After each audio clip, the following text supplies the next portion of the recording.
Bueno, les doy la bienvenida a un nuevo video de Fisiología Virtual. Mi nombre es Mauricio Yolidori. En esta oportunidad les quería hablar del metabolismo en el ejercicio, ¿tá? De cuáles son los sistemas de producción de energía, de cuánta energía se consume en el ejercicio, tanto en nosotros como en los animales deportivos, ¿no? Antes de empezar, fíjense qué velocidad máxima alcanzan los animales terrestres, pero sobre todo aquellos para los que hay en este momento desarrolladas actividades deportivas, ¿no? El caballo cuarto de milla puede desarrollar hasta 88 km por hora. El galgo y el caballo sangre pura de carrera pueden llegar a los 65 km por hora. Y después los seres humanos, los velocistas y los camellos los camellos de carrera pueden desarrollar una velocidad de alrededor de 35 o 38 km por hora, ¿no? Entonces fíjense, como para ponerlo en perspectiva, digamos, en los 100 metros, al recorrer 100 metros, un galgo tarda unos 5,8 segundos más o menos, y Usain Bolt, que tiene el récord mundial, tardó 9,58 segundos. Si lo pensáramos en 200 metros, por ejemplo, un guepardo tardaría 6,9 segundos, un caballo 9,98, un galgo 11,2 y Usain Bolt 19,19 segundos, ¿no? Entonces, independientemente de la velocidad que desarrollemos nosotros o estos animales deportivos, estos atletas, a medida que aumenta la velocidad, aumenta el gasto. Digamos, acá tenemos en el eje de la Y el consumo de oxígeno en mililitros de oxígeno por segundo, y en el eje horizontal de las X la velocidad en metros por segundo. En este caso la figura es para un caballo, pero fíjense que a medida que va aumentando la velocidad, aumenta el gasto de energía prácticamente en una función lineal, ¿no? Entonces, esa demanda energética hay que cubrirla de alguna manera. ¿Qué combustibles puede utilizar el organismo durante el ejercicio? En esta tenemos en el eje de las Y la fuente de energía y en el eje de las X el tiempo, ¿no? En minutos y después en horas. Entonces, tenemos la ATP y fosfato de creatina, que sería la primera reserva, pero fíjense que dura muy poco, es de corta duración. El ATP se consume en mucho menos de un minuto, entonces hay que regenerarlo constantemente, ¿no? Entonces, ¿qué otra cosa puede usar? Y la glucólisis anaeróbica, o sea, el glucógeno que tiene almacenado el músculo. Esa es una manera rápida de resintetizar el ATP, pero también dura muy pocos minutos. Y después ya tenemos todos los mecanismos que son aeróbicos, o sea, cuando participa la fosforilación oxidativa del glucógeno, de la glucosa, que puede ser el glucógeno que hay en el músculo, fundamentalmente la glucosa que viene desde la sangre, y esa glucosa a la sangre la entrega en general el hígado, de la reserva de glucógeno que tiene el hígado, o si no por neoglucogénesis. Y a esa glucosa que se oxida también le ayuda la beta-oxidación de los ácidos grasos no esterificados o libres del plasma que vienen desde el tejido adiposo, ¿no? Entonces, en la medida que el ejercicio se prolonga en el tiempo, empiezan a aparecer o a tener una preponderancia los ácidos grasos y la glucosa, ¿no?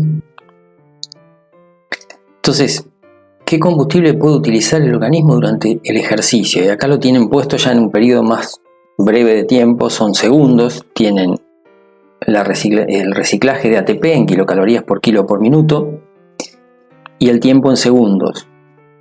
Fíjense que el fosfato de creatina dura menos de 10 segundos, ¿tá? Como para resintetizar el ATP.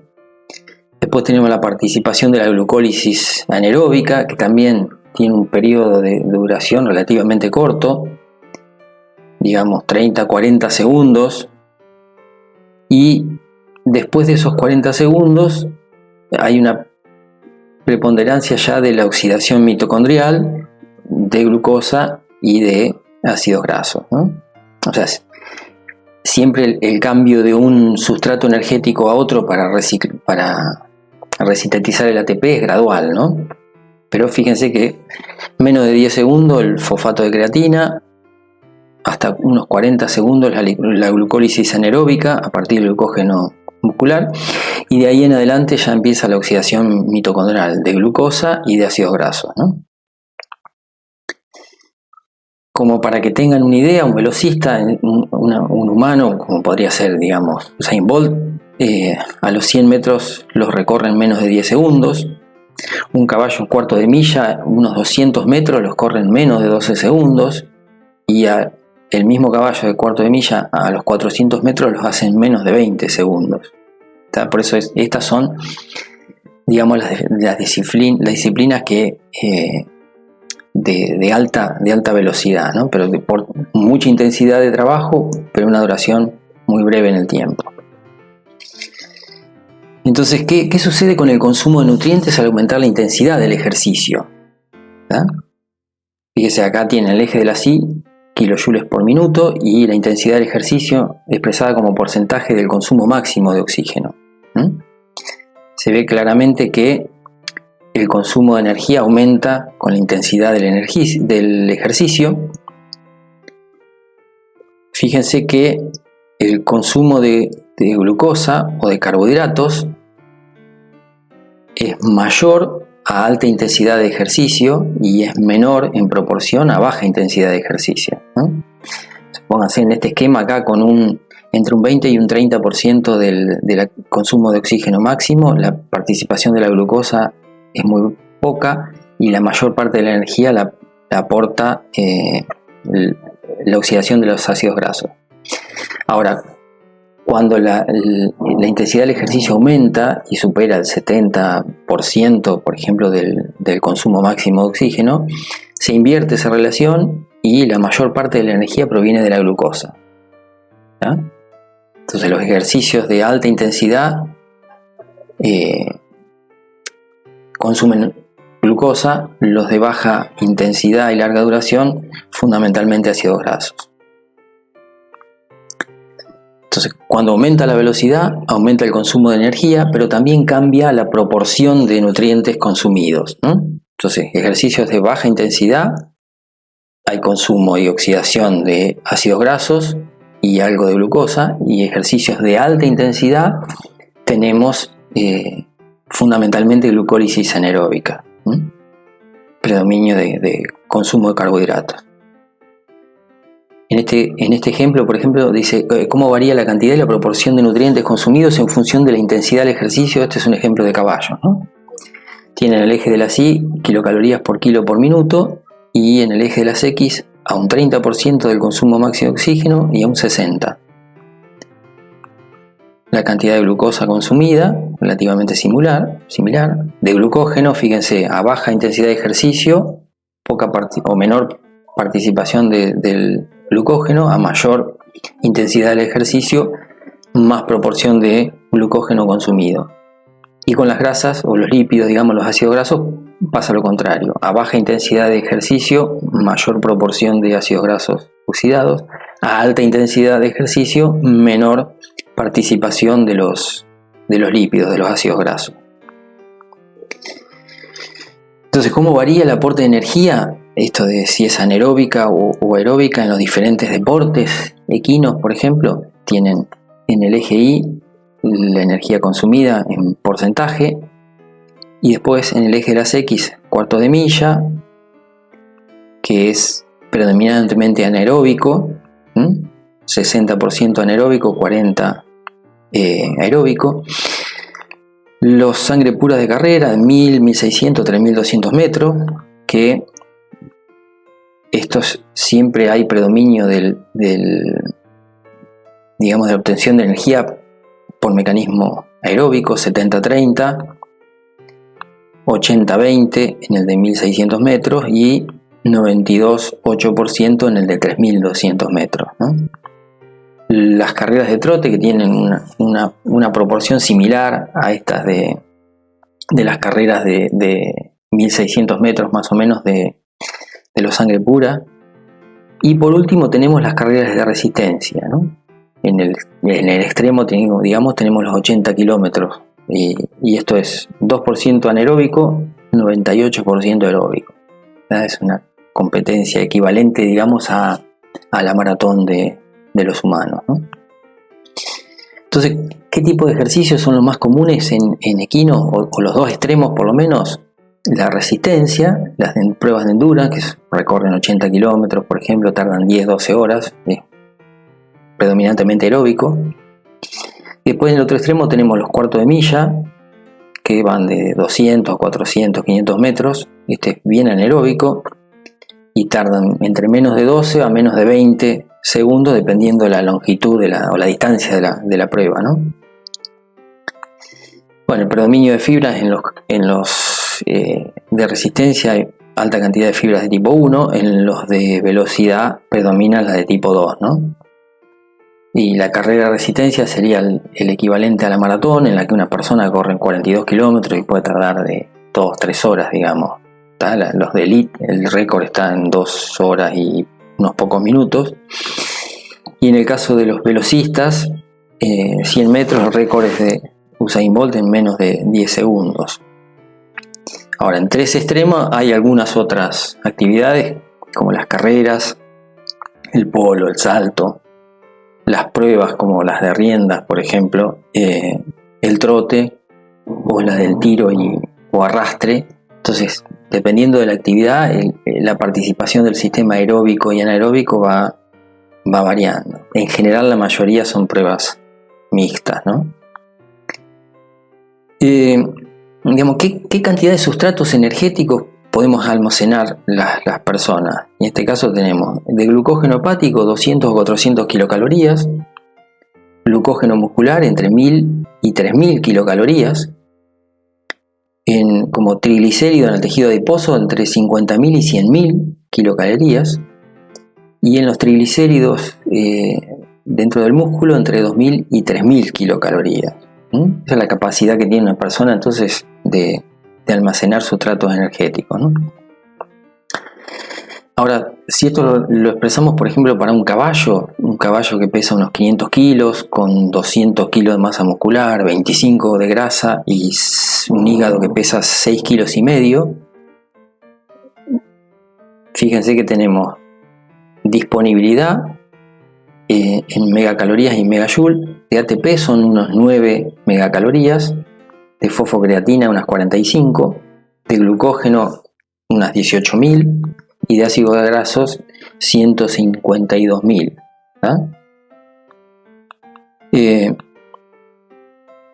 Como para que tengan una idea, un caballo de sangre pura de carrera requiere unas 30 megacalorías por día y uno de endurance unas 38 megacalorías por día.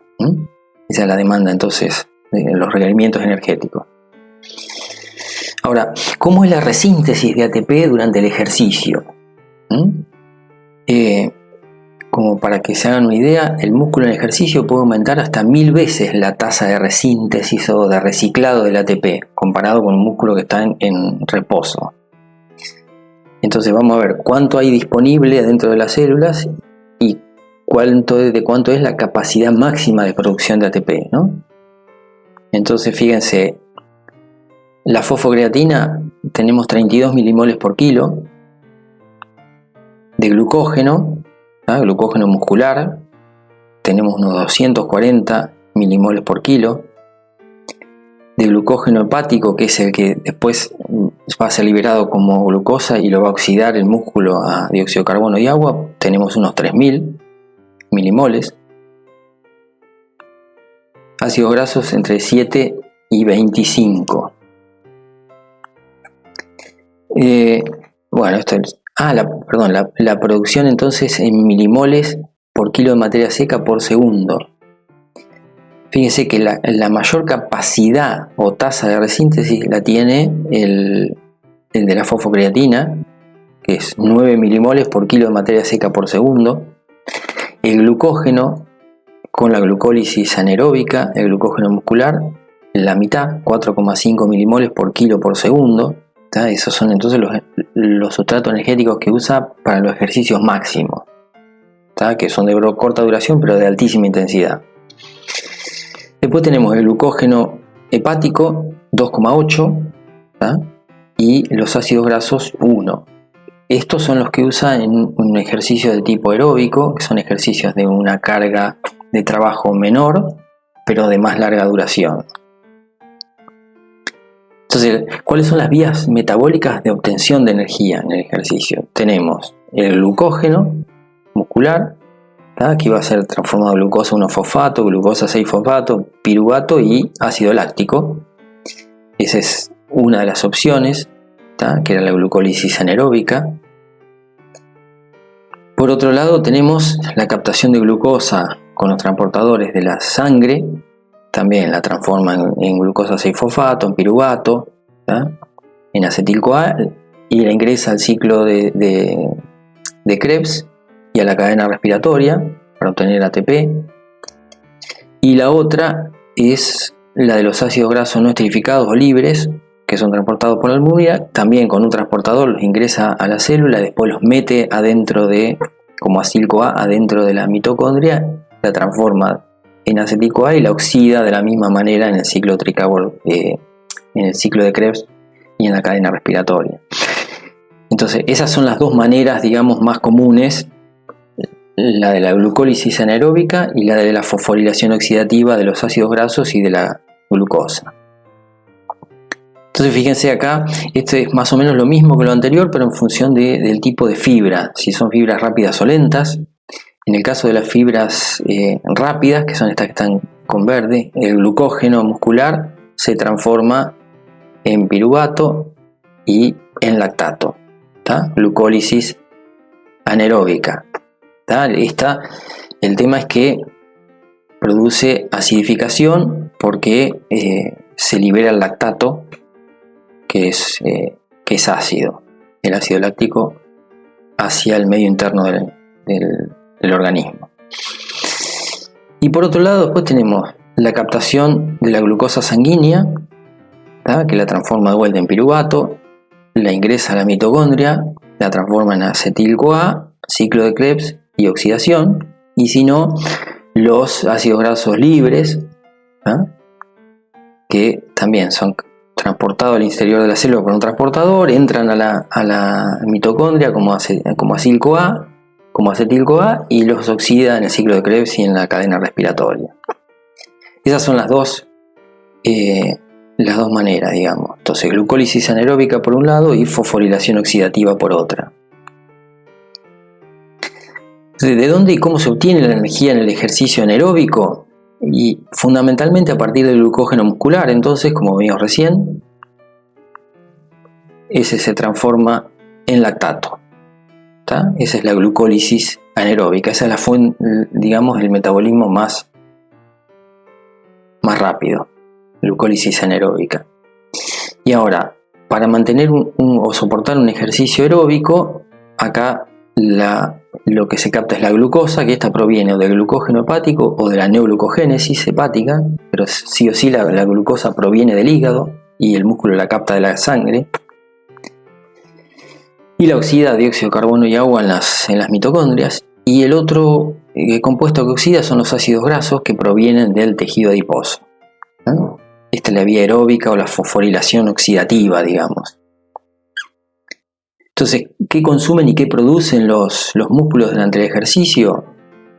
Van a consumir glucosa, ácidos grasos, obviamente oxígeno, pueden consumir el glucógeno muscular, y lo que van a producir es trabajo, ¿tá? Que tiene una eficiencia del 20%, 25%, calor, 75-80% de la energía química se libera como calor en la contracción, puede haber liberación de potasio, de ácido láctico, y también producción de dióxido de carbono y agua, ¿no?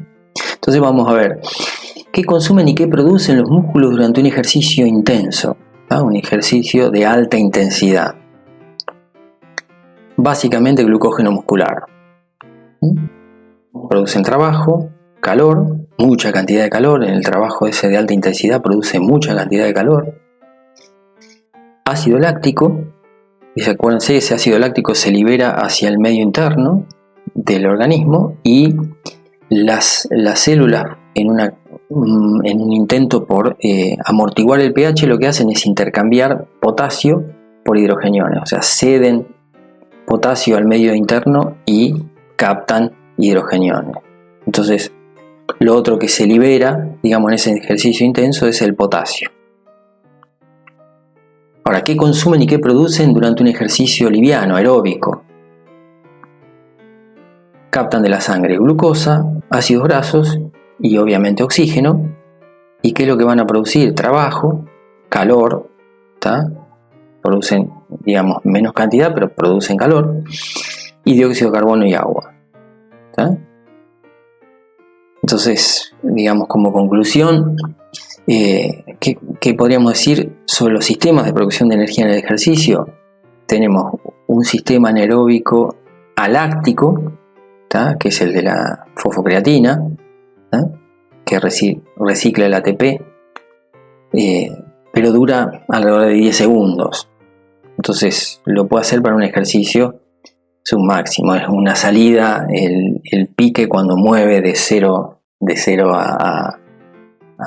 en la carrera, o un caballo de salto en el momento de saltar, o alguien que salta en el momento del impulso, el levantador de pesas, ¿tá? Un sistema anaeróbico láctico que usa básicamente la glucólisis anaeróbica, el glucógeno del músculo. 40-60 segundos de energía es también para desarrollar mucha potencia, pero un tiempo muy breve. Acuérdense que se producen 3 ATP por mol de glucosa, en ese por molécula de glucosa, ¿tá? Esto para un ejercicio máximo, como les decía recién, en un pique, un levantamiento de peso, un salto, el caballo, el cuarto de milla, o un sprinter humano en los 100 metros llanos. Y después tenemos un sistema oxidativo aeróbico en el que, fíjense que digamos, la tasa de producción por unidad de tiempo es menor, pero como se oxida completamente, produce mucha cantidad de ATP, 39 ATP por mol de glucosa, o en el caso de los ácidos grasos, por ejemplo, 130 ATP por molécula de palmitato, que es un ácido graso saturado con 16 carbonos. Y este es el que predomina después de los 40 segundos de ejercicio, digamos. Entonces permite un ejercicio de menor intensidad, pero prolongado en el tiempo. Bueno, espero les haya sido útil esto, y si es así, nos vemos en el próximo video de Fisiología Virtual. Que tengan una buena semana.